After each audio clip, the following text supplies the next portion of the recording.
Hello hello, আসসালামু আলাইকুম। আমি বিকাশ থেকে নাহিদ বলছিলাম। নাহিদ ওনারও তো বানাম তো চিনলাম না। আমি বিকাশ থেকে নাহিদ বলতেছি। না না না আপনাকে চিনতেছি না, আমি চিনতেছি। ওই যে আপনার মোবাইলে একটা বিকাশ অ্যাকাউন্ট আছে না, ওই বিকাশের অফিস থেকে কল দিচ্ছি আমি।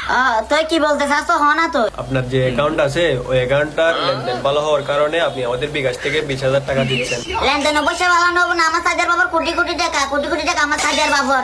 তো এজন্য তো আধার কোটি টাকা লেনদেন আমার সাজার বাবার বিকাশ অ্যাকাউন্টে, এজন্য আর কি লেনদেন ভালো যে কি নাম হয় বানাবো নম্বর ইবা তো আন। তাইলে এটা কার নাম্বার? ও এটা আমার ফুয়ার বাবার নম্বর। আন্টি, ফুয়ার বাবার নাম্বার মানে তো বুঝি নাই। বাবা জান এখন নম্বর ইবে আমার নেকের নাম্বার এটা। আপনার নেক মানে কি বলছেন এটা তো একদমই বুঝি নাই। কই না ভাই জমার বলতে পারবো না আমি।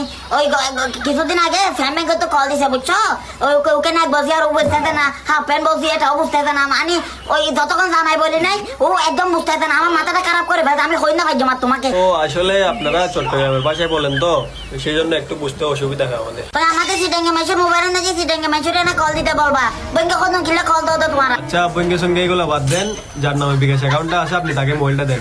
আমার সাজার বাবু এখানে বই আছে যে ওই কালকে রাতে সোনার ডাল দিয়ে বাল্লাই দিলাম তো খাই একটু ফাটলা ফেকানো গেছে, এজন্য ফেকানো